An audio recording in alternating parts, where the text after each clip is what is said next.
Video cameras captured the savage beating of an officer inside the federal detention center in SeaTac. A King 5 investigation finds the recording also reveals something else. Serious problems inside the nation's federal prisons.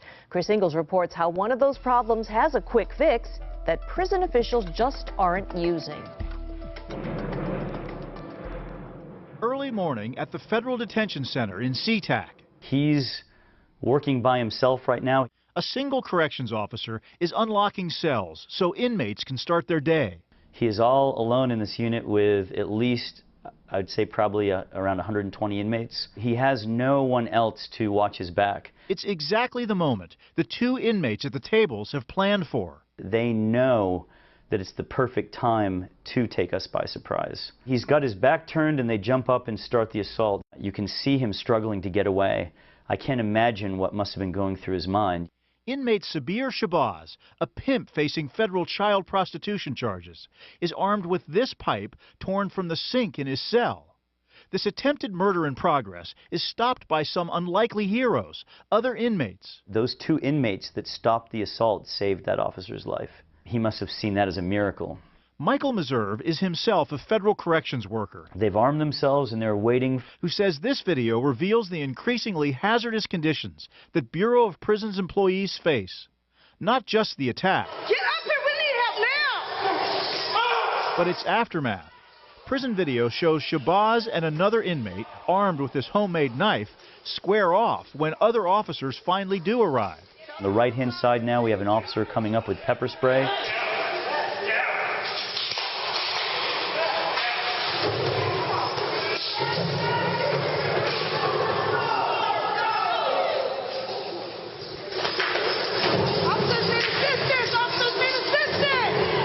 I only see 3 staff with the 2 inmates. Just 3 officers are available to take down 2 armed inmates. A normal response would be a minimum of 5 staff members per inmate. Meserve, who works for the Corrections Officers Union, says more than ever, employees in federal prisons are outnumbered. We work in a very dangerous environment, and something like this could happen to any Bureau of Prisons employee on any given day. It's been almost a year since the assault here at the detention center, but the Federal Bureau of Prisons still doesn't want you to see this video. The United States Attorney's Office refused to release it, citing privacy and security concerns. The King 5 investigators got it only after we took them to court. It isn't just the union that says conditions in federal prisons are deteriorating. A pair of recent reports to Congress found federal prisons are up to 55% over capacity, with nearly 250,000 inmates. Single beds have been replaced by triple bunks. At the same time, there is a BOP-wide staffing shortage in excess of 3,200. Those are thousands of jobs that aren't being filled for budget reasons. The danger isn't always contained behind prison walls. 2 months ago in Chicago, 2 bank robbers broke out of the federal detention center downtown, putting average citizens at risk. It's kind of scary, you know, it's a lot of things going on, and from downtown to here. Braided sheets together into a rope and rappelled 17 flights down to the ground. Chicago Corrections Officer Gary Mills says the inmates went undetected as they broke a window and chiseled through concrete.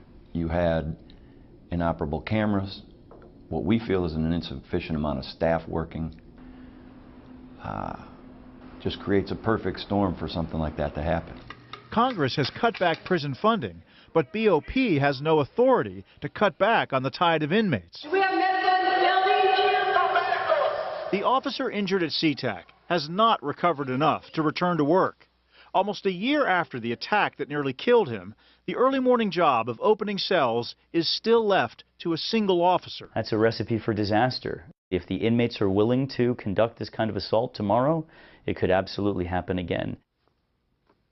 Now here's how it works. That single officer is required to open the cells before 6 a.m. 6 a.m. is when the full day shift staff clocks in. So why not wait 15 or 20 minutes when you have more manpower to open those cell doors? In a statement to King 5, the Bureau of Prisons answers that question by saying this level of staffing is typical for BOP institutions. In other words, officers are exposed to this danger at many prisons across the country. The BOP also says we remain committed to continually reviewing operations and procedures and making modifications as needed. but BOP didn't answer our question about whether they're specifically reviewing that policy that seems like it could really be fixed pretty quickly and pretty inexpensively.